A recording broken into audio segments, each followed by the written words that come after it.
الرحمن الرحيم إن الحمد لله نحمده ونستعينه ونستغفره ونؤمن به ونتوكل عليه ونعوذ بالله من شرور أنفسنا ومن سيئات أعمالنا من يهده الله فلا مضل له ومن يضلل فلا هادي له ونشهد أن لا إله إلا الله وحده لا شريك له ونشهد أن محمدا عبده ورسوله اما بعد السلام علیکم و رحمت الله و برکاته. برادران بسیار عزیز گرامی، روز شریف جمعه را از برای یکایک شما و در شخصیت شما برای تمام مسلمانان جمهوری عزیزمان تبریک و تهنیت میگویم و از درگاه خداوند متعال مسئلت آن را دارم که پروردگار این روز سعید، روز شریف را از برای جمیع امت حبیبش محمد صلی الله علیه و سلم مبارک گرداند. و کسایی که اهل عبادت هستند، اهل نماز هستند، اهل قرآن هستند، خداوند طاعات و عباداتشون قبول و مقبول درگاه خیش گردانده و در ایجاده صراط مستقیم قایم و استوارشان دارد. اما او کسایی که متاسفانه از رحمت الهی دور هستند، اگرچند دعوی امتی محمد صلی الله علیه و سلم میکنند اما اهل نماز نیستند، اهل عبادت نیستند، خداوند هدایتشان کند و از گمراهی نجاتشان بخشد. آمین.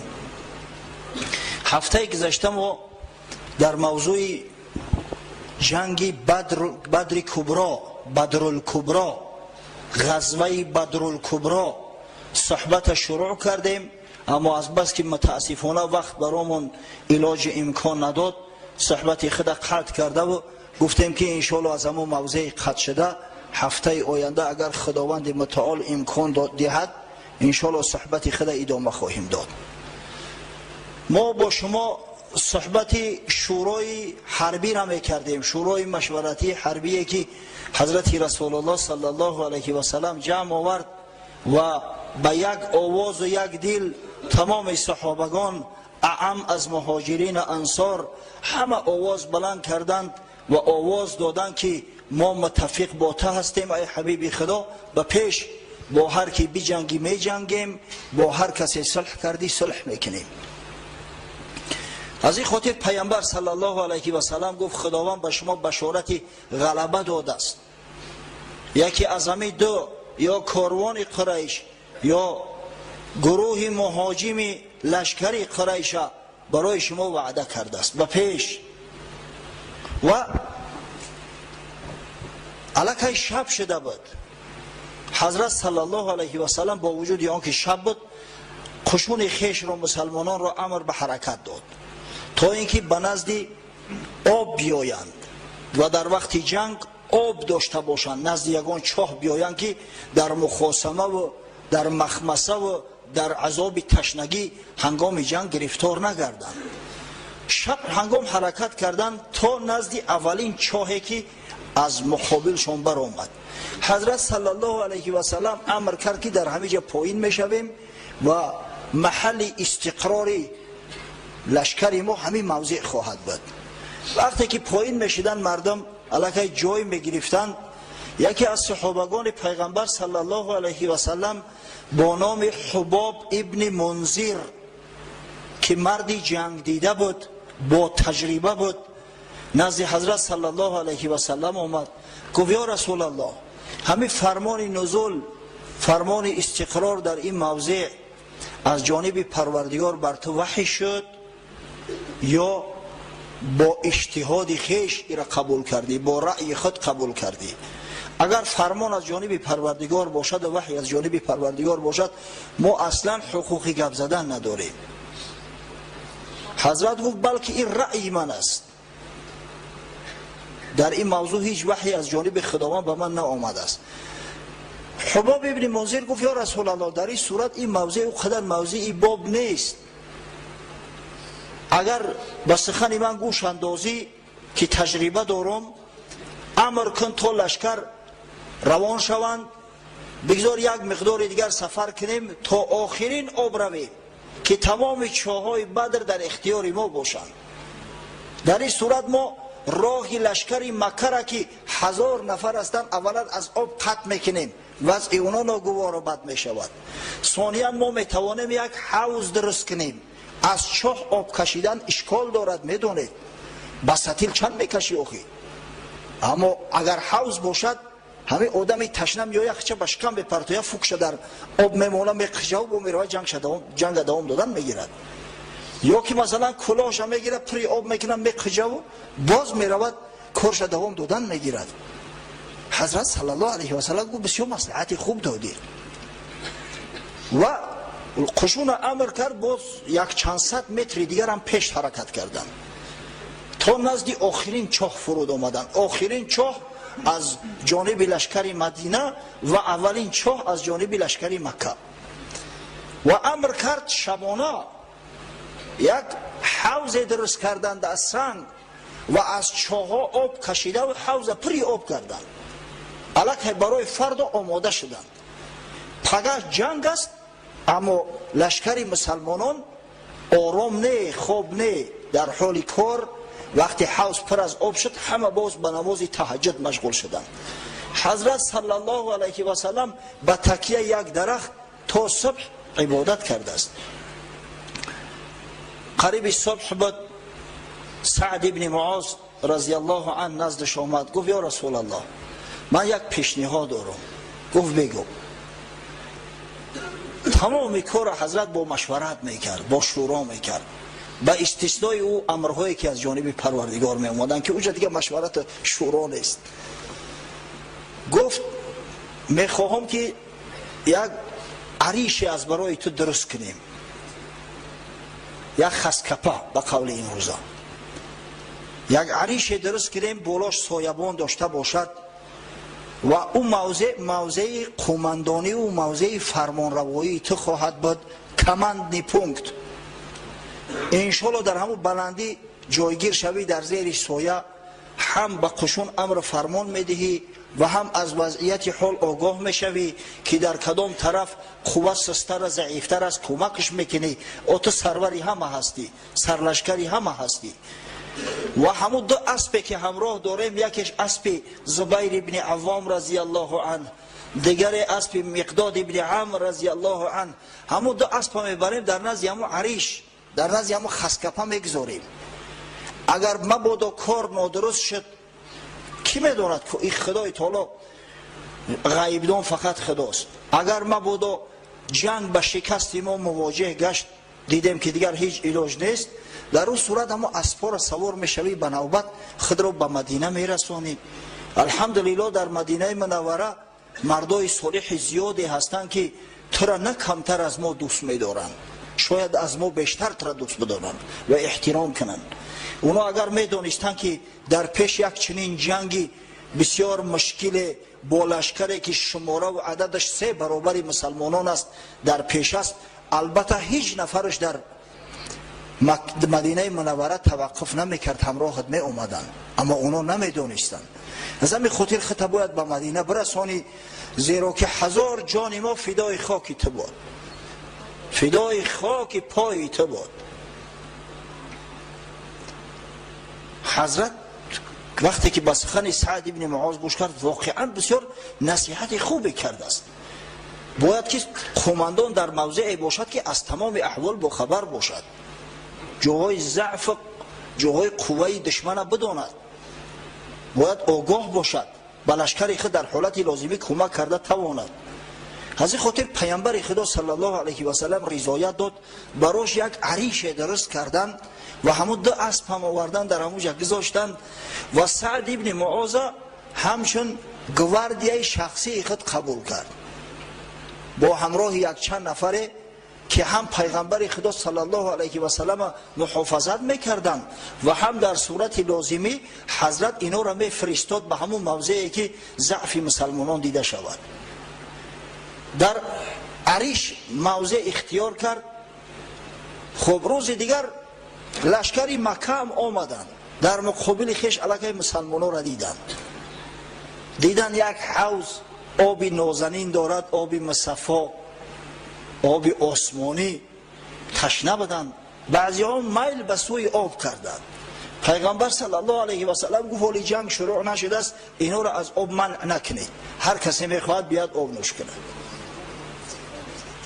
آمدن از آب حوض نوشیدن.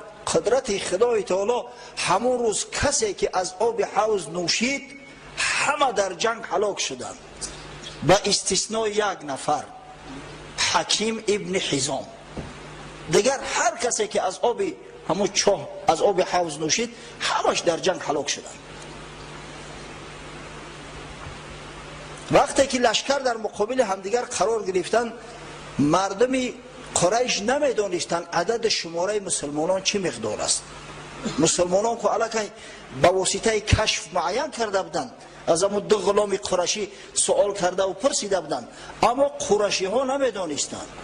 یک شخص در بینشان بود کارشناس با نام عمیر ابن وهب جمحی. گفتند یک تخمین حساب کن که عدد مسلمانان چه مقدار باشد. بالای اسب سوار شد، گیردی لشکر مسلمانان یک چرخ زد. آمد گفت مقدار 300 نفر هستند، شاید یک چند نفر بیشتر باشند، شاید یک چند نفر کمتر باشند، لیکن همین عدد شو همین 300 است. بعد گفت شما یک لحظه دیگر صبر کنید، من گرد اطراف دورتر روم نگاه کنم که با در یگان جو کمین نداشته باشند، یگان گروه دیگر نداشته باشند ز صد گذاشتگی. اندکی دورتر رفت، اطرافو را نظر کرد، معاینه و مشاهده کرد و ببین شخصی کردان چی نو کار میده. گشت آمد گفت نه یگان کسی دیگر نبوده است، همین عدد شو مقدار شو همین 300 نفر بوده است. بعد گفت اما من به شما یک توصیه میدهم، بهترش جنگ نکنید. شترهای آبکش یثربی یک مرگ بسیار گران را همراه خدا آوردی‌اند. این 300 نفر در این دشت با کسی تکیه ندارند مگر به شمشیرهای خود. اگه این جوانمرد عمیر ابن وهب آخه این مشرک است، از کجا میدونه که تکیه مسلمانان الله بزرگوار است؟ گمان کرد که ایو فقط همین تکیه به شمشیراشو دارند. گفت اینا غیر از شمشیر خود یگان تکیهگاه دیگر ندارند. از همین خاطر بسیار جنگ سخت، جنگ قطعی میکنند. تصور کنه که من باور ندارم که یگان نفر اینا تا یک نفری ما را نکشه کشته شود. اگر همین 300 نفری ما را به قتل برسانند، بعد از این دیگه همین زندگی برای ما تمام تراوت و حلاوت لذت خودش گم میکنند. برای همین کوشش کنید اگر از راه و از جاده صلح در آمده شود با مسلمانان صلح کنید که بسیار جنگ خوناشام خواهد بود، بسیار جنگ خونریزانه خواهد بود.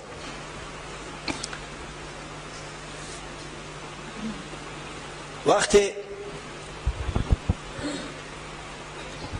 این سخن به قریشی ها رسید، حکیم ابن حزام گفتیم از میان همه آب خوردگان یگانه شخصی که نجات یافت حکیم ابن حزام است. بعدا مسلمان شد، بسیار شخصی صالح شد. وقتی که قسم میخورد میگفت والذی نجانی من یوم بدر، قسم به خدایی که در روزی بدر مرا نجات داد. قسمش دیگه همین در آینده. حکیم ابن حزام نزد عتبه ابن ربیعه آمد. عتبه ابن ربیعه سروری قریش است، یکی از کاردانترین عاقلترین مردای قریش بود. نزدش آمد گفت یا عتبه، قبل از او که یک بلا و آفت به سر مردم برسد که برادر خودش به قتل برساند، میخواهم یک پیشنهاد برات کنم. گفت بگو. گفت تو با عمرو ابن حضرمی که کشته شده است، امروز ما قصاص او را طلب میکنیم، حلیف هستی، هم پیمان هستی. یعنی اون شخصی را که مسلمانان در ماه رجب کشته بودن من برای شما بیان کرده بودم. گفت پیشنهاد من این است که تو آدمی ثروتمندی، مال بسیار داری، دیه عمرو ابن حضرمی را به وارثاش بتی. برادرش عامر همیشه در لشکر است و مردم نصیحت کنی که جنگ نکنن. اگر همی جنگ شود برادری خودم میکشد، شاید پدر فرزندی خودش بکشه در این جنگ و یک ننگ یک عور تا ابدالآباد در زیمه میمونه. عتبه ابن ربیعه بسیار شخصی عاقل بود. گفت بله واقعا این عمرو رفیق من بود، حقیقتا حق داره در زیمم.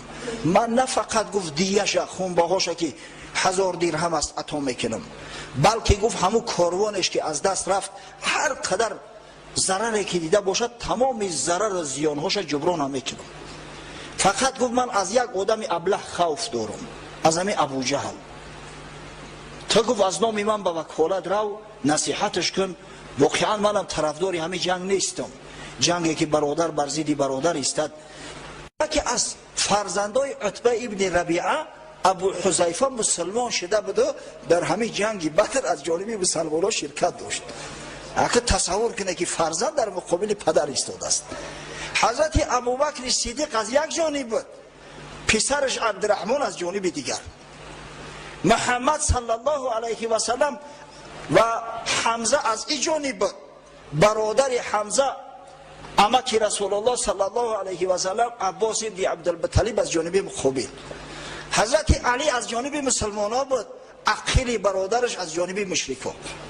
این همی خیلی یک وضعیت بود، فرزند در مقابل پدر، برادر در مقابل برادر، خورزا در مقابل تقا و در مقابل عمک. از همه خاطر عتبه گفت که من پسر ندارم هم بجنگه، اما از همه ابو جهل خوف دارم که بسیار فتنه‌گر است، تا از نام من رو و با ابو جهل صحبت کن و نصیحتش که کار همه خیلی است. آخی در مقابل ما دشمنان و بیگانه ها نیستن کو. بعد خودش قریشی ها را جمع کرد، گفت ای معشری قریش، من از همین جنگ بیم دارم. بیم اون است که اگر ما غلبه رم کنیم به همدیگر به نفرت نظر میکنیم. تصور کنه گفت که اگر یک نفر شما پسر من ابو حذیفه را بکشه، من همچه قاتل پسر به او مراجعت میکنم. در نظر من اگر چنده که همین طرفدارم است، رفیقم است، از جانبم جنگ کرده است، وقتی پسر ما کشت قاتل پسر من است، البته به نفرت به اون نظر میکنم. یا شاید من خش یک نفری شما را بکشم، همچه قاتل تقوی و عمکی تو میمانم در چشمت. برای همین جنگ باید قطع شود، بیاید نکنیم. محمد صلی الله علیه و سلم به عرب ها حواله میکنیم. اگر در جنگ بر ضد عرب ها کشته شود شما به مرادتون میرسه. اگر غالبم که آمد پس ما در مقابل محمد سری بلند داریم که در یک حالت ناگوار قطعش جنگ نکردیم، همون خیش تباری و صله رحم پیش نظر آورده و همراهش جنگ نکردیم. مردم هم قریب که به سخنش مویل گردند، اما ابو جهل بداخی. سبحان الله. در کارخانه عشق از کفر ناگزیر است، آتش کی را بسوزد گر بولهب نباشد. نزدش آمد گفت عتبه همه خیل ما را وکیل تعیین کرده است تا اینکه پند نصیحت به رسانیم. گفت عتبه وقتی که لشکر مسلمانان را و شمشیرهای برهنه مسلمانان را دید تلخش کفید، از ترس جانش هم کار کرده است. قسم به خدا گفت این خیل شرایط من هیچ وقت دیگه دسترس کرده نمیتونم. عدد ما مسلمانان 3 برابر زیاد بوده است، دیگه چی خفا میگردیم؟ ما میخواستیم قصاص بگیریم، این خداوند برای ما شرایط هم مهیا کرده است، به هیچ وجه دیگه ما خفا نمیگردیم. من گفت میدونم عتبه برای چی نمیگه، برای که پسری ترمرگش نگه داشته نتونست، پسرش مسلمان شده است، رفیق محمد صلی الله علیه و سلم است، سببش هم برای معلوم است. حکیم گفت که برگرد، گفت ما حتما جنگ میکنیم و بدگهر خودش همون چیشه پوشیده است که زیره جنگیشه. باز برای آن که مردم به جنگ تشویق ترغیب کند، یک شخص نزد عامر ابن حضرمی فرستاد، برادر همون مقتول. گفت که این قریشی ها نمیخواهند خون برادری تر بگیرن، ولی هم فرصت است و امراه گفتن نالک. عامرم لباساش در تنش دراند، حتی ایزارش پاره کرد. در روایات اومده است که حتی دمغازش دیار شد، ظاهر شد. بعدا وا امراه گفته خاک در سر شپیده و در میان لشکر گشت. وای امری من که کسی خونش نمیگیره، خونش نگرفته مانده است. و وقتی که مردم این حال دیدن باز بریقت آمدن، باز خشم و غضبشو زیاد شد و مایل به جنگ گشتند. از جانب دیگر حکیم ابن حزام وقتی نزد عتبه آمد و این سخن گفت این بزدل ابو جهل با مرا طعنه به ترس میزنه. حالی در جنگ میبینیم که کی ترسیده است کی تلخ کف شده است. و ببینید با یک سخن یک شخص عاقل مثل عتبه در دام انداخت بدبخت. این ابو جهل هم آدم عنایی نبود. این خانه سوخته را تا زمانی که بر ضد مسلمانان قایم نشد ابوالحکمش میگفتند، با خداوند ابوالحکم ابو جهل کرد. بسیار زیرک بود، با یک تیر نگاه کنه که ده نشان زد. و عتبه هم لباسای جنگی را پوشیده آماده جنگ شد. قشون که از دو طرف ایستادند، صف کشیدند. حضرت صلی الله علیه و سلم در میان لشکر مشرکان نگاه کرد، عتبه را دید. عتبه ابن ربیعه را بالای شتری سرخمو نشسته است. گفت اگر در میان همین لشکر در یک شخص خیر باشد، نیت صلح باشد، در همین آدم است. اما گپ عتبه دیگر نگذشته بود، نامش که نگذشت. ایران برای زوریش نشان بده و به ابو جهل نشان بده که من از ابو جهل غیرتم بیشتر است. این مردک هم خودش دیوانه کرد، اومد در صف ایستاد. حضرت صلی الله علیه و سلم صف مسلمانان را درست کرد، همه را صف گیرانید که راست درست بیستند. آخه مسلمانای عزیزی ما در نماز این خیل صف خشرو میگیرن و بعد در جنگ نیستن. مسلمانای حقیقی را در نظر دارم. وقتی که صف گرفتن همه، حضرت در دستش یک تیر چوب بود، چوبی تیری کمان، به همون مردم راست میکرد. یکی از صحابه ها با نام سواد ابن غزیه اندک پیشتر بوده است. حضرت صلی الله علیه و سلم به حضر همون تیرچوب نوکش تیز است، در شکمش خلالید که یا سواد در صف راست بیست. چرا در صف راست نمیستی؟ چرا از مردم پیشتر نیستی؟ سواد گفت یا رسول الله آزارم دادی، شکمش سوراخ کردی، من قصاص طلب میکنم. حضرت صلی الله علیه و سلم شکمش برهنه کرد، تیرچوب در دستش داد، گفت بگی قصاص کن، مرحمت. سواد به زانو ایستاد، میان پیغمبر صلی الله علیه و سلم آغوش کرده، از شکمش بوسید از ناف بالا به سوی سینه. حضرت گفت یا سواد چرا این کارا کردی؟ گفت یا رسول الله وضعیت همه بینی، یک دشمن جرار و خونخوار و خوناشان در مقابل ما ایستاده است. من نمیدانم که عاقبت کارم چی می شود. میخواهم آخران عملی که در دنیا کرده باشم بدن نازنین ایتره بوسه کرده باشم. حضرت صلی الله علیه و سلم در حقش دعا کرد. همه قصه را میدونسته، این قصه صحیح. ما و شما دیگه عادت کردیم یک نقلی را که اصل ندارد، همون نقل عکاشه را میاریم و میبریم. ای مهری نبوت پیغمبر در وقتی سکرات مرگ بوسه کرده گفت قصاص طلب میکنم و پرتای او چیزایی را که اصل نداره. انا ای چیز اصل داره، انا ای چیز واقعیت دارد. ابن هشام در سیرش روایتش کرده است، ابن اسحاق در مغازیش آورده استش. در اکثر کل کتاب های که به صحت رسیدیم همه قصه آمده است. سواد ابن غزیه این کار در جنگ بدر کرده بود، در وقت سکرات مرگ پیغمبر نه. صفها راز شدن قصه کوتاه.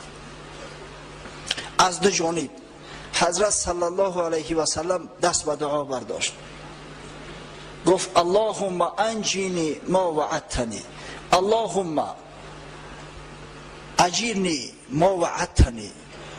پروردگارا چیزی را که برام وعده کردی عطا کن، وعده غلبم دادی. پروردگارا در مقابلت قریش ایستاده است که با غرور با تکبر، قریشی که مسلمانان را از عبادت منع میکرد، قریشی که مسلمانان را از حرم تو خارج کرد، همه در مقابل ایستاده است. پس پروردگار را از تو کمک طلب میکنم. همین وقت یک شخص از میان قریش، بسیار شخصی تن مجاز به جوان مرگ، اسود ابن عبدالاسد مخزومی بین صف برآمد. این قریشی ها یگان چاه ندارن، آب ندارن، در صورتی که مسلمان ها در پیش و یک حوضی نازنین آب است در چشم نماید.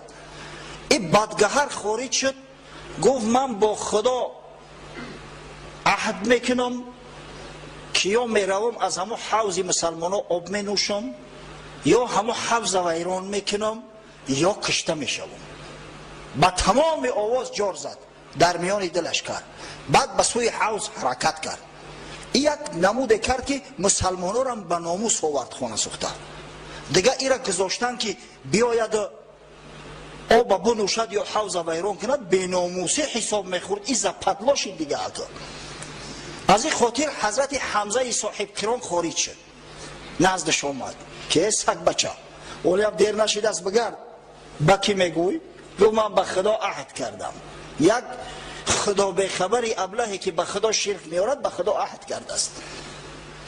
وقتی هر در روبروی همدیگر قرار گرفتن، حمزه یک شمشیرش زد، پاش از زانوش پرید، دیگه خون از سر زانو فواره زنان پرید. اما بدگهر که با خدا عهد کرده است، همون خیلی خزیده چه اکم میاره در همه حوض میرسونه. می آمد همین نزد حوض رسیده بود که آمد یک شمشیر دیگه در پشتش زد، جا به جا جان داد. وقتی که لشکر خون دیدن دیگه به تحریک آمدن. خون وقتی ریخته شود دیگر مردم آرام گرفتن نمیتونن. عتبه ابن ربیعه همون شخصی که سالار قریش است و یک کم پیشتر قریشی ها را نصیحت میکرد، همراه برادر شیبه و فرزندش ولید به میدان برآمدن. اکه ابو جهل این مردک نشان میده که ها دلیری را بیاموز. تو مردان جنگی کجا دیده ای که آوازی روباه نشنیده ای؟ تو بزدل مرا طعنه میزنی که من ترسیدم. انا که غیرت ببین. به همین نیت خارج شده است. این به خاطر خدا خارج میشد، این خیلی خور نمیشد، برای خودنمایی خارج شد. بعد صدا کردند که یا محمد صلی الله علیه و سلم، رقیبای ما را من از ما بفرست، ما جنگ تن به تن میخواهیم.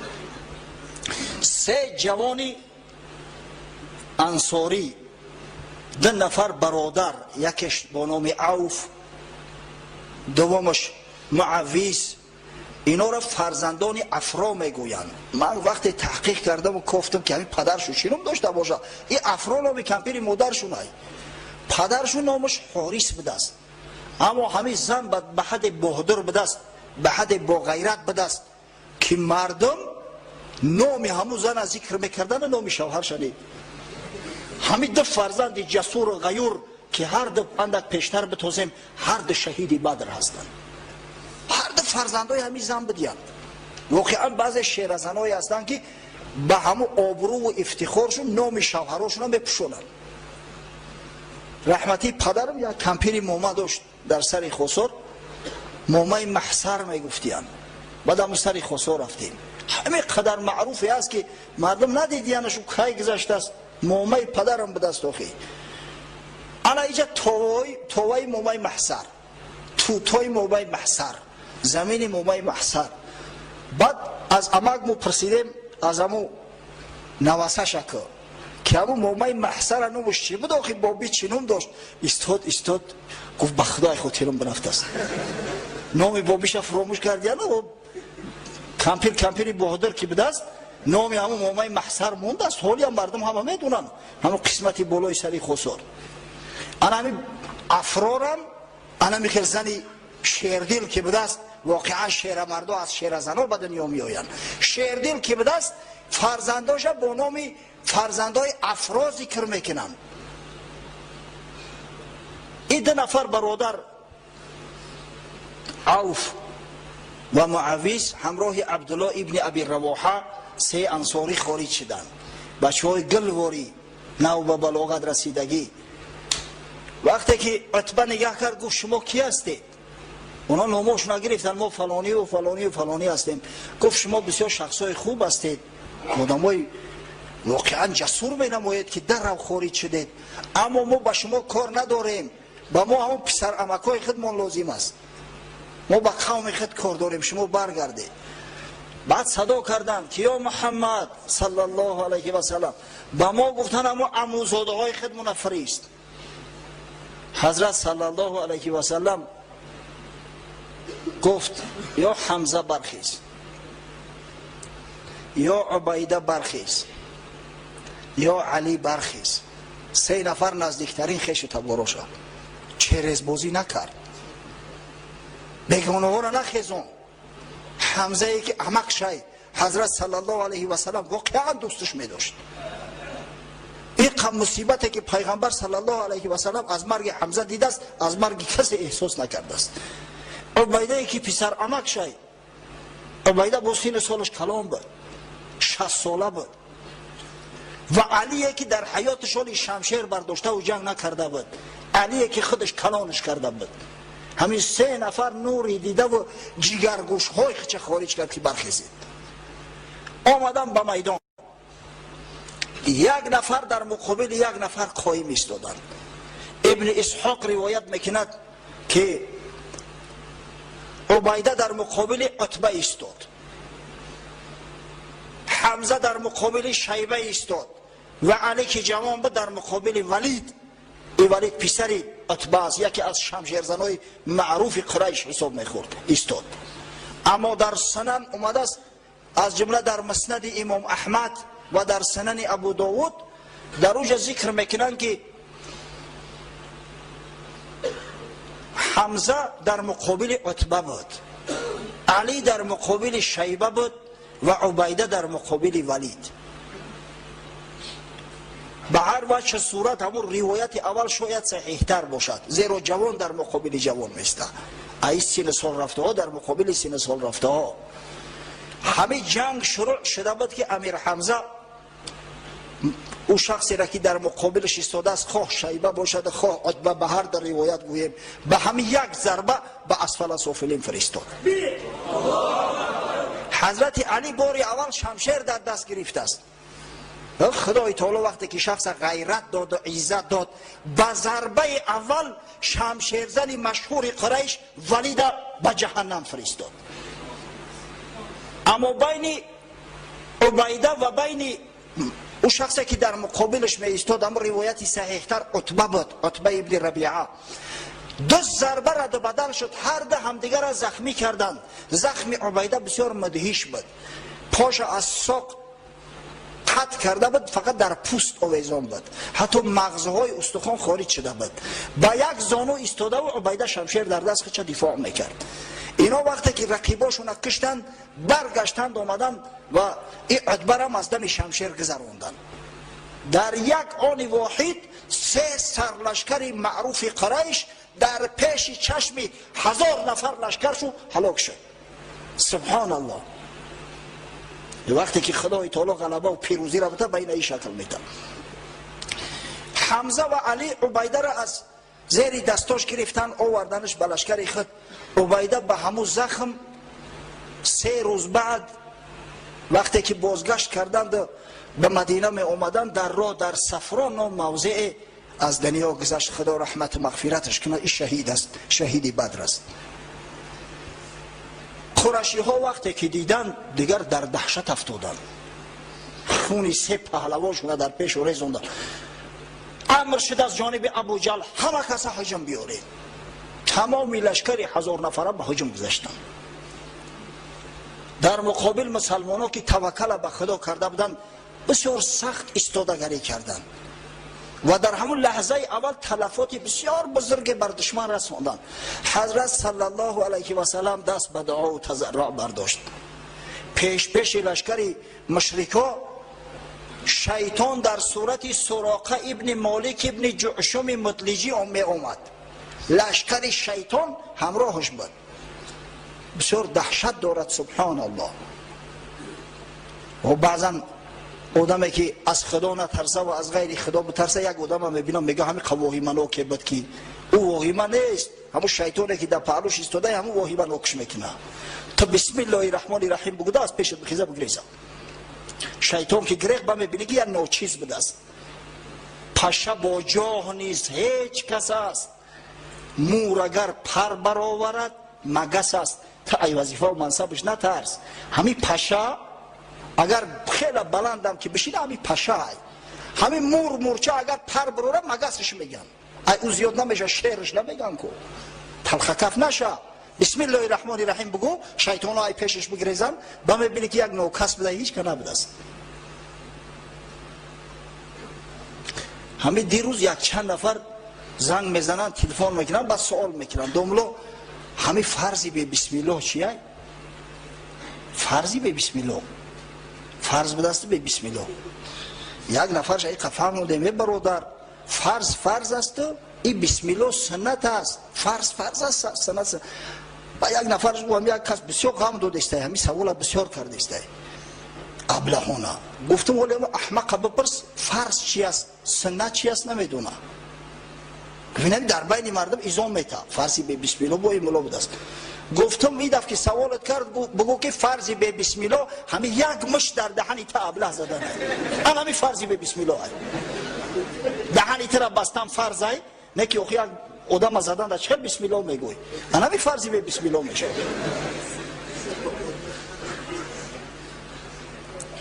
حضرت دعا میکرد پروردگارا وعده ای را که پیروزی ای را که برای ما بشارت دادی برای ما برسان. دعا کرد اللهم ان تهلك هذه العصابه اليوم لا تعبد. پروردگارا اگر همین مردای صالح امروز هلاک شوند دیگه تو هیچ که عبادت نمیکنه، هیچ که در برای دینی تو برای شریعتی تو قایم نمیشوند، دیگه مردم دل شکسته میگردن. پروردگار خودت کمک کن. همین وقت از جانب خداوند متعال وحی آمد به حبیبش محمد صلی الله علیه و سلم انی ممیدکم بألف من الملائکه مردفین. ای حبیبی من گفت تو تشویش نکش، 1000 ملائکه را به کمکت فرستادم، پی هم از پی هم دیگر 1000 ملائکه را برای کمکت فرستادم. همین وقت حضرت صلی الله علیه و سلم سرش برداشت، ابوبکر صدیق در نزدش بود، گفت ابشر یا ابوبکر، ای ابوبکر ترا بشارت بود، خوشا به حالت. مقصد شادیانه.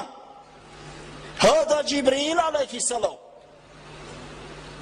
آخذ بعنان فرسه و علی ثنایاه نقع.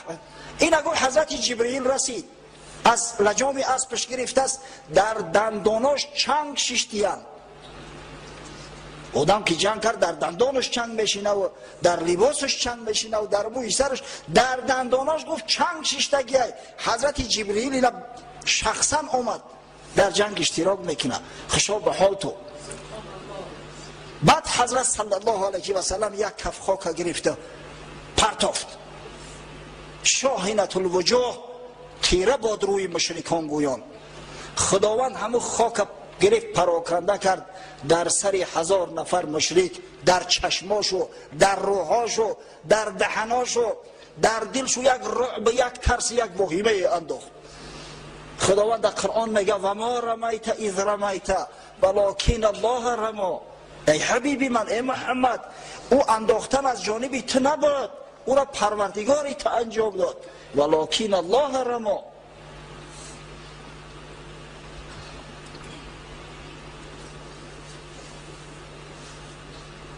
بعد امر شد، حضرت رسول الله صلی الله علیه و سلم گفت شما هم حجم کنید. امری به حجم شد و تأکید چو کرد و سارعوا الی مغفرة من ربکم و جنت عرضها السماوات والارض اعدت للمتقین. شتاب کنید ای صحابگان من به سوی رحمت خدا و مغفرت خدا، شتاب کنید به سوی جنتی که پهنه آن جنت برابر 7 آسمان و زمین است. حضرت عمیر ابن حمام استاده بود، گفت یا رسول الله، نخواد گفت پهمش برابر 7 آسمان و زمین باشد؟ حضرت گفت بله. گفت به به. گفت یا عمیر چرا به به میگویی؟ گفت هیچ، آرزو کردم که خداوند در همون جنت برام مستقر بگردونه. گفت یا عمیر تو اهل همون جنت هستی، تو اهل همون جنت هستی. سبحان الله. عمیر ابن حمام از امو خلطچش از خرجینش یک مشت خرما برآورده و خورده ثابت که اندک قوت بگیرم با جنگ اثر کنم. خرما در دهنش خویده است، حال یک دو سه دانه دیگه در دستش. آبا گفت دیر می شود، دیر می شود. وقتی که جنتی که پهنش برابر 7 آسمان و زمین است، منتظر من باشم و خرما خوری کنم در همین دنیا، دیر می شود. خرما ها را پرت افته رفت. حضرت الله اکبر گویان در جنگ داخل شد و اولین شهید بدر حضرت عمیر ابن حمام گردید. خدا رحمت و مغفرتش کنه. عوف ابن عفرا همون جوان پسرک که به مقابل عتبه و شیبه و ولید خارج شده به همراه برادرش، گفت یا رسول الله چی چیز خدا را میخندانه؟ چی چیز سبب میشود که خداوند بخنده، یعنی که راضی شود؟ چی چیز خدا را راضی میگردانه از بندش؟ حضرت گفت وقتی که شخص دستی باز و دستی برهنه خچه در کام در حلق عدو می اندازه، خدا بخنده می آید، خدا را خشش می آید. یک زیره در بدنش بود، همون زیره کشید از تنش پرت افته. گفت من میخواهم که خدا را از من خش بیاید و خدا بر در میان لشکر دشمن زد. 7 نفر از مشرکا را به قتل رساند و عاقبت الامر جام شهادت نوش کرد. خدا رحمت مغفرتش کند. در اطراف پیغمبر صلی الله علیه و سلم اینا که شیر مردا بودن. ببینید حضرت مولوی قصه میکند، قصه امیر حمزه را میکند. اندر آخر حمزه چون در صف شدی، بیزیره سرمست در غزو آمدی. امیر حمزه میگه در همین جنگ ها زیره نمی پوشید، بیزیره ببرومه جنگ میکرد. همچنانه که عوف ابن عفرا زیره از بدنش گرفت، بعدا در میدان جنگ داخل شد. سینه باز و سر برهنه پیش پیش، می فکندی در صف شمشیر خیش. خلق گفتندش که ای عمی رسول، ای هجبری صف شکن شاه فحول، نتلا تلقوا بامریکم الی تهلکه. خواندیزی پیغام خدا. مردم گفتن که یا عمی پیغمبر صلی الله علیه و سلم، او تو مگر آیه ولا تلقوا بایدیکم الی تهلکه را نخواندی؟ تو نخواندی که خداوند میگه به دست خودتان در هلاکت نه اندازه؟ چون جوان بودی و زفت سخت زه، تو نمی رفتی سوی صف بزیره. چون شدی پیر و ضعیف و منحنی، پرده های لاابالی میزنی. وقتی جوان بودی، قوی بودی، امکانات داشتی، بزیره جنگ نمی کردی. امروز 30 سالت به جای رسیده است، دیگه چست چالاکی جوانی باقی نمانده است، اینقدر بی پرواگی میکنی؟ گفت حمزه چون که بودم من جوان، مرگ میدیدم وداع این جهان. لیک از نور محمد من کنون، نیستم این شهر فانی را زبان. و وقتی من جوان بودم عقل نداشتم، گمان میکردم که همه که مردم به همه خلاص از همه میمونم. اما امروز به شرافت نور نبوت محمدی صلی الله علیه و سلم فهمیدم که پشت این دار دیگری بوده است و عرض خدا واسع بوده است و مردم صالح جنت منتظر است که پهنش برابر 7 آسمان و زمین است. آنکه مردن پیش چشمش تهلکه است، امری لا تلقوا بگیرد او بد است. او شخصی از مردن میترسه و مردن براش تهلکه است. این آیت دلیل میکند. آنکه مردن پیش او شد فتح باب، ساری او آید مرو را در خطاب. اما کسی که مردن برای او را باز شدن در و کشاده شدن در رحمت مغفرت خداست. همو امر پروردگار که وسارعوا الی مغفرت من ربکم و جنت ارضها السماوات والارض اعدت للمتقین، به این امر عمل میکنه، به این امر عمل میکنه. حضرت عوف ابن حوریث هم به همین عمل کرده و جام شهادت نوش کرد. خدا رحمت مغفرتش کند. در این بین مسلمان ها به هجوم گذاشتن لشکر مشرکا را هر تارمار میکردند. سراقه ابن مالک، او اصلا سراقه نبود، شیطان بود در شکل صورت سراقه ابن مالک، پا به فرار نهاد، از میان معرکه خواست که بگریزه. وقتی قریشی ها دیدن گفتند یا سراقه چرا تو نوجوان مردی میکنی؟ مگر تو ما را وعده نکردی که در ظفرم همراهتون هستم، در شکستم همراه تو هستم، کجا میخواهی بگریزی؟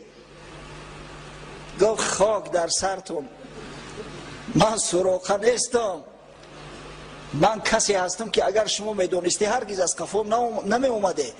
اینی ارا ما لا ترون،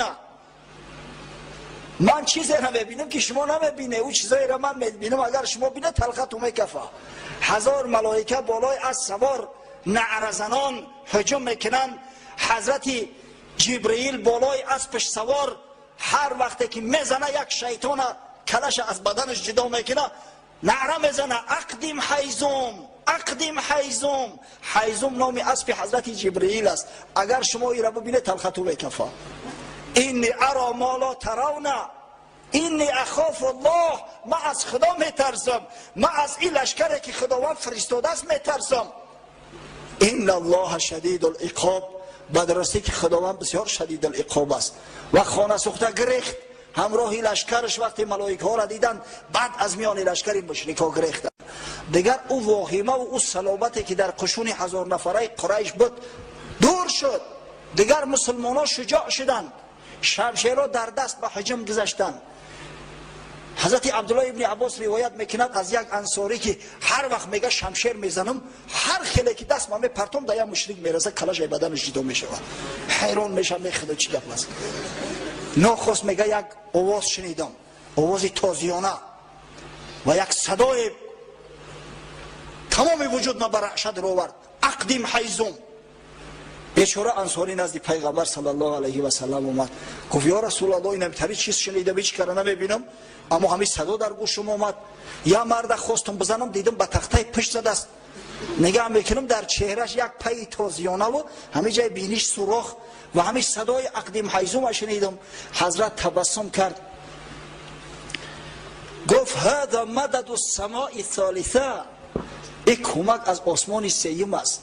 حضرت جبرئیل ملائکه ها را از آسمان سیوم گرفته است به کمک شما آورده است. حضرت عباس اسیر شد و اسارت غلطید. یک مرد انصاری دستاش بسته گرفت نزد حضرت آوردش. بعد پرسیدش پیغمبر خدا که تو را کی اسیر کرد؟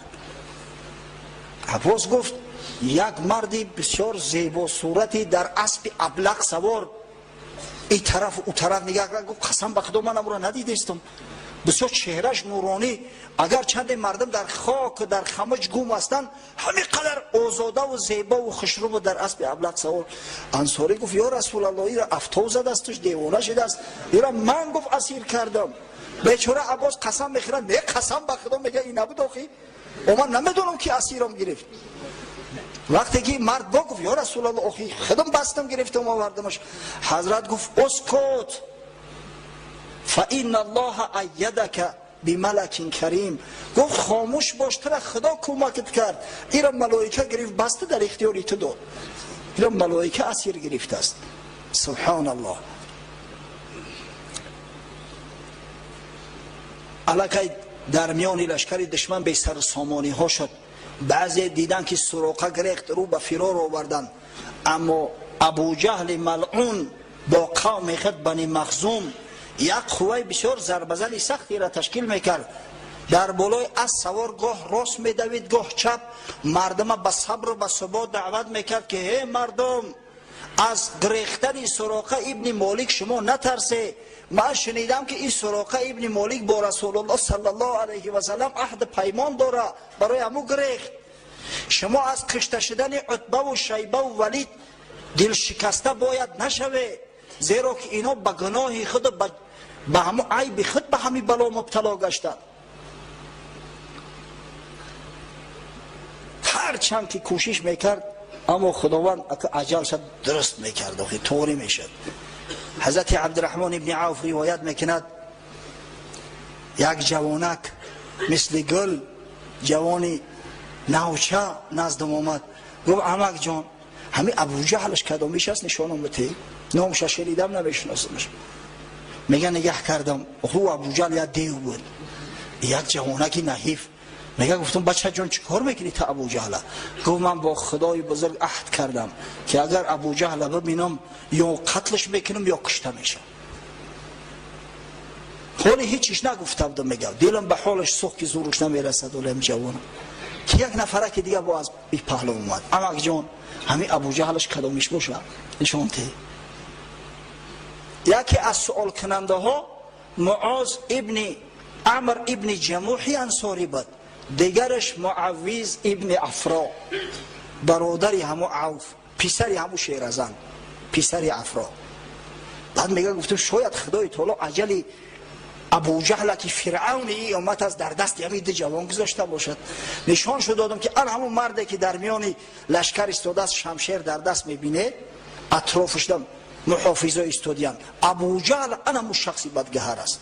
میگه مثل شیر نر غران رفتن، یک دم پس بود که ابو جهل مثل یک درختی خشک شده ولی چپگردانش کردن از دور نگه دارو. میگه کارش بود کردند نزد رسول الله صلی الله علیه و سلم اومدن گفتن یا رسول الله ابو جهل کشتی.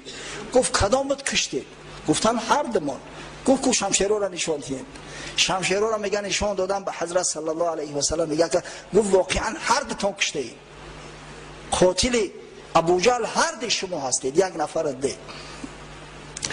بخاری روایت میکند از خود حضرت معاذ ابن عمر. معاذ ابن عمر عمری طولانی دید، در زمان خلافت حضرت عثمان وفات کرده است این شخص. گفت وقتی که ابو جهل شناختم نشانم دادن آرزو میکردم که قصاص پیغمبر صلی الله علیه و سلم از این به سعادت بگیرم. از این خاطر روانه شدم، اگر چنده که در اطرافش محافظ زیاد بود. یک بلا کردم میگه خدمت رسوندم. اونا حتی امید نداشتن که یک جوان بیگانه در میان همین قدر محافظ میدراید بر مقابل ابو جهل. یک ضربش زدم میگه پاش از ساق پروندم، همچنانه که هسته خرما را در زیر ایده سنگ میمانی میزنی که میپره تیر برین، همون خیل پاش از ساق پرید، از بالای اسب آمد در زمین زد. همین وقت پسرش اکریمه میگه در پهلوش بود. اکریمه شمشیر قطعی زد، میگه دستی مرا از بازوم قطع کرد، دست ما میخیر در پوست اویزان. میگه دیگر از پیش ابو جهل خیلی مرا دور پرتافتن. همین وقت میگه معوذ از اون طرف هجوم آورد، با یک ضربه کاری ابو جهل خلاص کرد. دیگر ابو جهل همین با تخته پشت در مخمصه بود، در حال جان کندن بود با یک ضربه. و بعد با دیگرو پرداخت، با اخرانش، با محافظاش، و در همین جنگ با متانت به شهادت رسید. خدا رحمت مغفرتش کند. ابو جهل ملعون به همین شکل و به همین صورت عاقبت الامر به سزای عملش رسید. در پیش عید وحدت است، میدانید برادرای عزیز. در مجلس شورای علما قرار قبول شده است که در تاریخ 24 و تاریخ‌های بعدینه تا وقتی روز وحدت در موضوع دوستی همبستگی مسلمانان کم کمک صحبت دایر گردد. واقعا روز وحدت برای ما یک نعمت بزرگ است. به شرافت این وحدت ما صاحب صلح شدیم، صاحب آرامی شدیم، صاحب مسجدهای آبادان و زیبا شدیم. الحمدلله و المنه. دعوت و موعظه و نصیحت ها ما قطع نمیگردد.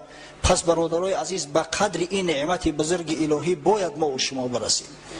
واقعا باید که همین وحدت پاس بداریم. بزرگی ملت در وحدت است، در یگانگی است. تا زمانی که مسلمانان بینش وحدت برقرار نشد، تا زمانی که اوس خزرج انصار نشدند، تا زمانی که مهاجرین انصار مسلمان برادری همدیگر نشدند، خداوند این غلبه بزرگی را که به مسلمانان در مقابل دشمن 3 مراتبه از خودشان قوی‌تر عطا کرده است عطاشو نکرد. مسلمانان ضعیف بدن، زمانی که بینش وحدت نبود مشرکان می اومدن مال حولاشون دزدی میکردن. زمان بینش وحدت نبود شما میدونید که حتی تونستن که از حرم خارج شو کنن، بعضی ها را به قتل رساندن، یک صاحب درکی نداشتن که قصاص بیچاره ها را بگیرن.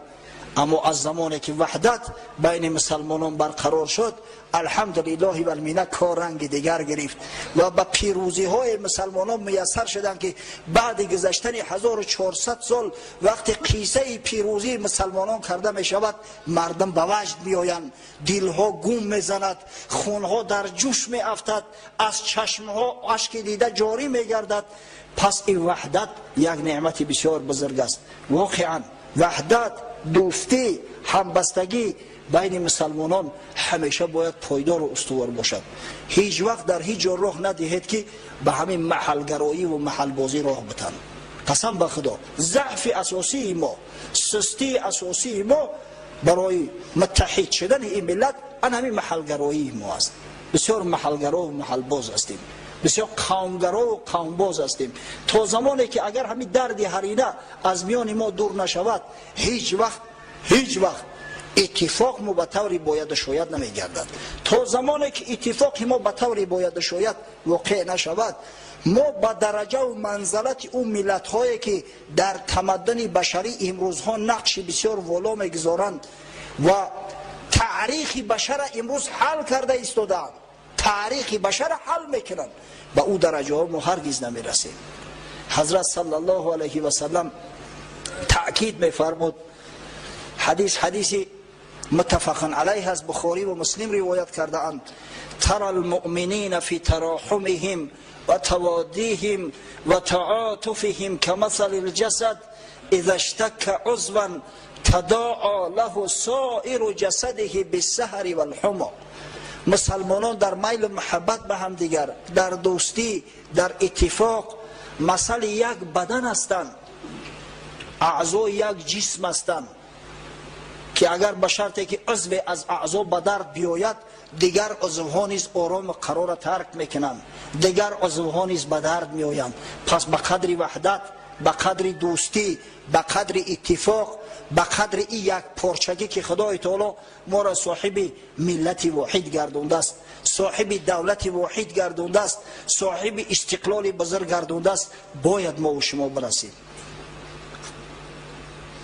سخنی را شنیدی به دیگرها برسون. متاسفانه بسیار میشنویم در جامعه، محل بازی بسیار میبینیم، ای فلانی ای فلان جای آدم نیست، فلانی ای فلان جای آدم نیست. از منبر پیغمبر صلی الله علیه و سلم با تمام صلاحیت میگم، قسم به خدا کسای همیشه عقیده دارن خطا میکنن. گل به خار نمی شود، گوشت به استخوان نمی شود.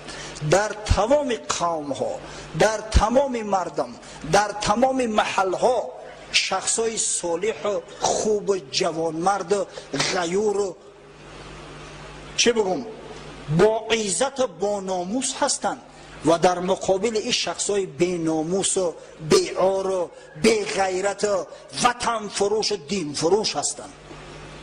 در همه خلق قوم ها هست، یگان خلق قوم در اینجا استثناء نیست. خواجه حافظ میفرماید در این چمن گل بیخار کس نچید، آره چراغ مصطفوی با شرار بولهبی است. هیچ وقت در دنیا همه یک خیل نیستند. در یک محل یک موضع همه آدما خوب، در محل موضع دیگر همه آدما بد شده نمیتونن. حسن زی بصره، بلال از حبش، صهیب از روم، زی خاک مکه ابو جهل، این چی بوالعجبی است؟ ببینه حسن بصری از بصره خروج کرده است، این جوان مرد. صهیب رومی اصلش از روم است. آخه بلال از حبش است. از جاهای دیگر این مردای صالح خروج کردن، دوستای خدا هستند. بعد گذشتن 1000 سالها قصه هاشون به میل محبت میکنیم، از فرط محبت فرزندامون به نامهای همین بزرگا نامگذاری میکنیم. اما از دل مکه، از بین قریش، از پهلوی خانه خدا ابو جهل ها خارج میشوند. این چی بوالعجبی است؟ در همه جا کار همی است. پس دعا میکنیم که پروردگار این وحدت یک پارچگی را که برای مردم ما عطا فرموده ابدالآباد مستحکم نگه دار و خداوند مساعدت فرما که به قدر همدیگر برسیم و خود را ملت یگانه بدانیم، در دوستی همدیگر، در شادی همدیگر شریک، در غم اندوه همدیگر شریک باشیم. خداوند چشممون باز کن که دوست از دشمن فرق کرده توانیم.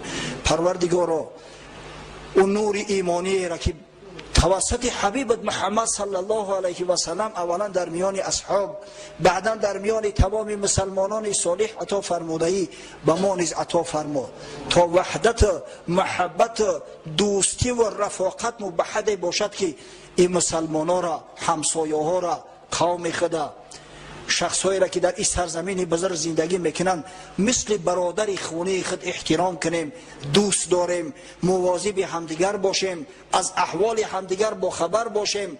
شخصایی را که ثروت مال داده ای برای دستگیری و کمک بیچارگان عاجزان در پرداختن زکات مال خود نلنگند، از حال همدیگر مراقبت کنند و پروردگار فردا روز قیامت همراه پیشوا و حبیبمان محمد صلی الله علیه و سلم که سبب تحکیم این ملت این امت گشته است ما را محشور گردان.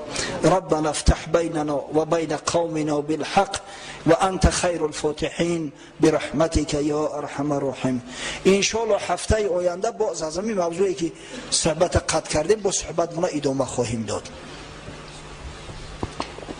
دوملا گفت حق میاد دعا که دعاش دادیم خیز رفت. این را ببینید سبحان الله، این جوانمردی و این غیرت، این شجاعت، این همه را مسجد تربیه میکنه، اسلام تربیه میکنه. اسلام اینا میخواد جوانمردا را تربیه میکنه و به کمال برسونه. پروردگار جميع مراد و مقصوداش حاصل بگردونه. در حق برادرای بهادرها دعا میکنیم. دو بهادر داریم در قزاقون، هر دوشان واقعا بهادر و غیورن. خداوند جميع مراد و مقصوداشون حاصل گردونه. در حق تیمور و سعدالله و عمر که واقعا محیب هستند دعا میکنیم خداوند جميع مراداشون حاصل گردونه و پروردگار سعادت دارین نصیب روزشون بگردونه. در حق حسن ابراهیم دعا میکنیم پروردگار جميع بلاها را از سرش دور بگردونه. در حق یک برادر بسیار محیب التماس کرده است که نام نگی، دعا میکنیم در حقش که خداوند جميع مراد و مقصوداش حاصل گردونه و پروردگار از این بیشتر زاییتر براش عطا فرماید. در حق حاجی حسن برادر ما دعا میکنیم که خداوند جميع مراد و مقصوداش حاصل بگردونه و فرزنداش هم مثل خودش مسلمانای بناموس و بعار بزرگ سازه. در حق حاجی محمد یک برادر داریم نامش بازاربای بود، تا روز یک شنبه معرکه عقیقه نبیرچه شکر در مجلس شرکت داشتیم همراه ایشان قوری. گفتیم که بیا اول نام خطه ایواز کنیم. مرد مسلمان از جاش خیز گفت قبول دارم. نامش محمد گذاشتیم. خداوند نام براش مبارک بگردونه و به همین نام سزاوار زندگی کردن و فردا روز قیامت همراه محمد ها محشور گشتن براش نصیب روزی بگردونه. در حق سبحان الدین شاگرد من دعا میکنیم که روسیه رفته است خداوند از جميع بلا و آفات نگهبانش باشه و سالم و غانم بازگشتن براش نصیب روزی بگردونه. در حق دلشاد جان یک برادر داریم و تمام برادرایی که در روسیه هستند، در روسیه فعالیت عمل میکنن، دعا میکنیم که خداوند از جميع بلا و آفات نگهبانش باش و بازگشتن به وطن به دیار براشون نصیب روزی بگردان. در حق یک عده برادرها که در امنیتی در بازداری اتومبیلی کار میکنن دعا میکنیم پروردگار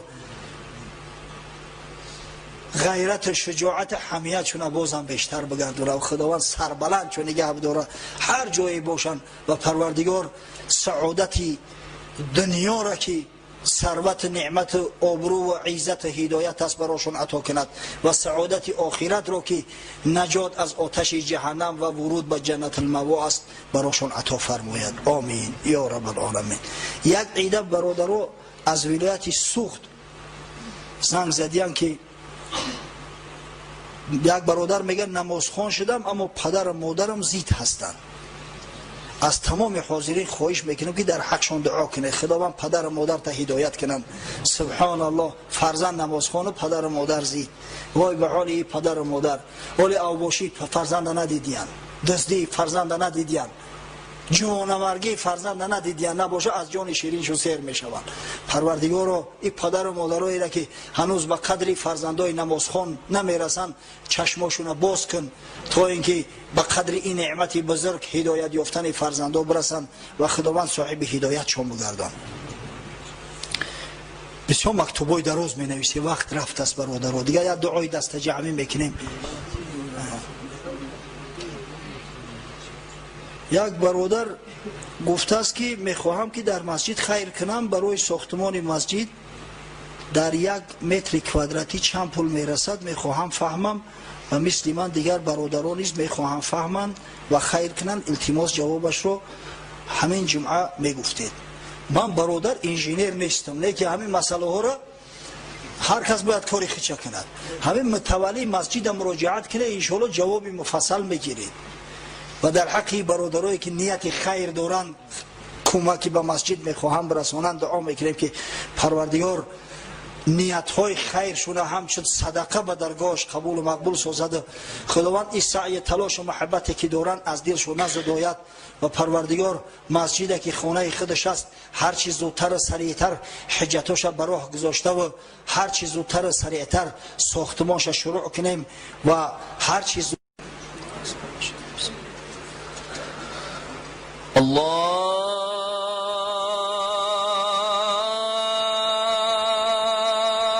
أكبر الله أكبر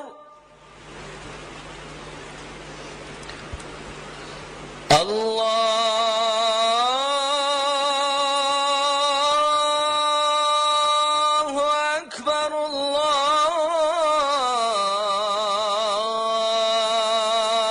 الله أكبر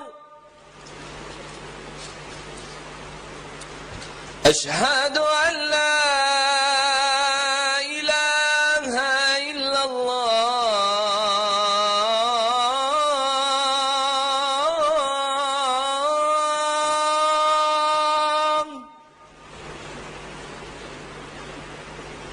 أشهد أن لا إله إلا الله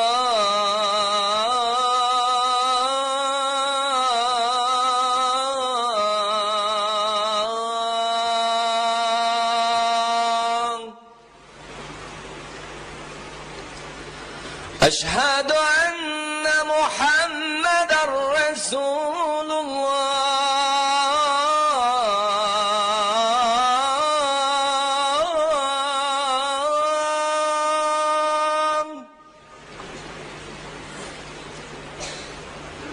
أشهد أن محمدا رسول الله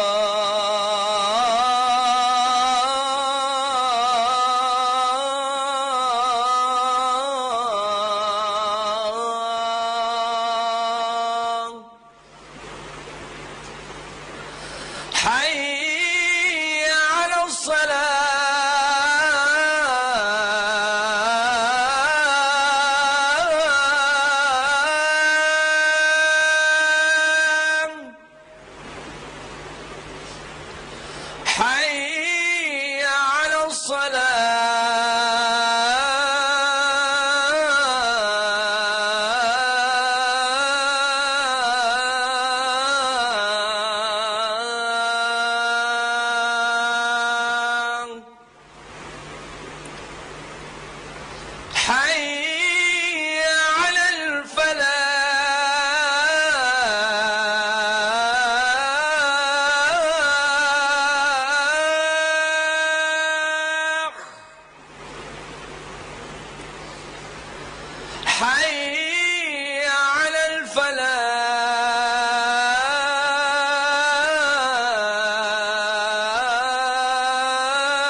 اللهم رب هذه دعوة التامة والصلاة القائمة آت محمدا الوسيلة والفضيلة ودرجة الرفيعة وابعثه مقاما محمودا الذي وعدته وارزقنا شفاعته يوم القيامة إنك لا تخلف الميعاد آمين. أعوذ بالله من الشيطان الرجيم.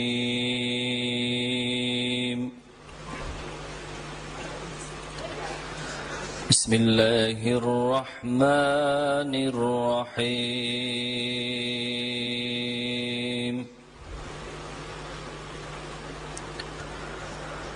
ومن نعمره ننكسه في الخلق أفلا يعقلون.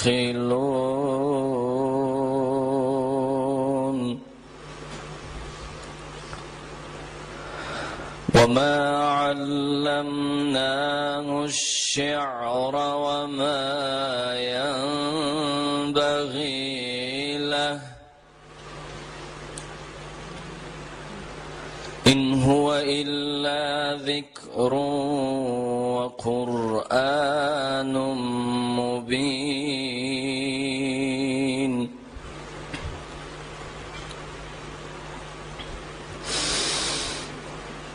وما علمناه الشعر وما ينبغي له إن هو إلا ذكر وقرآن مبين لينذر من كان حيا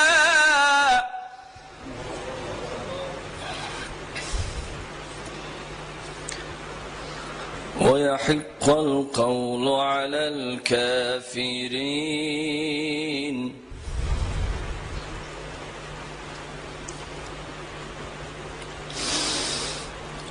وما علمناه الشعر وما ينبغي له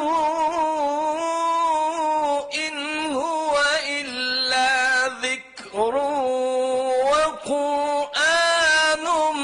مبين لينذر من كان حيا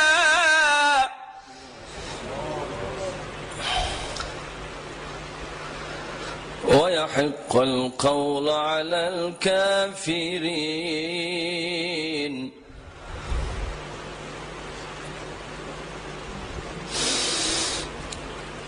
أولم يروا أنا خلقنا لهم مما عملت أيدينا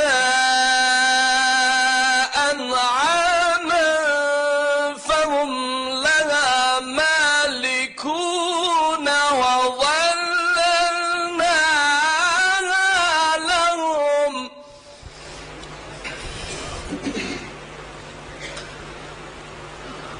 ولهم فيها منافع ومشارب أفلا يشكرون. صدق الله العظيم. محمد شهید شاه هر دو سراست خدا نیست لیکن حبیبی خدا است.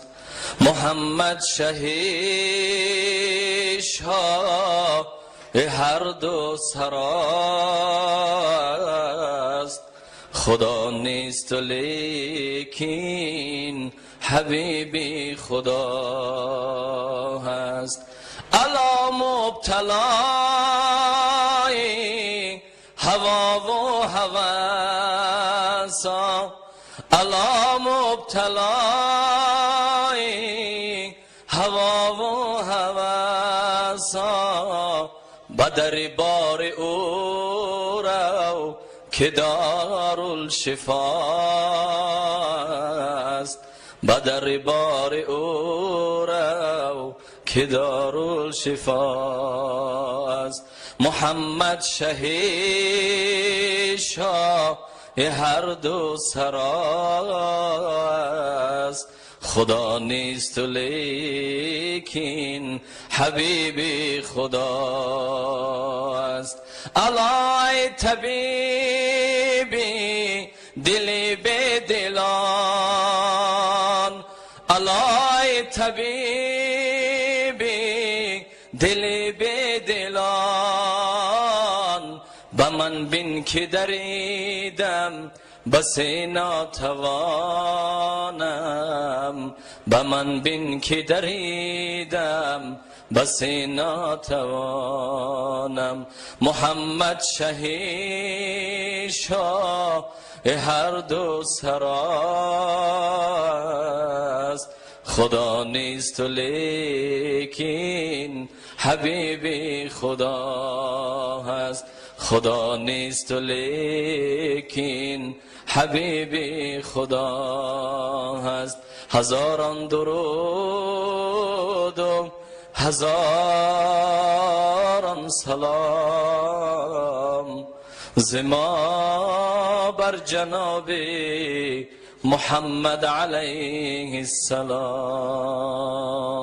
سبحان ربك رب العزة عما يصفون وسلام على المرسلين والحمد لله رب العالمين.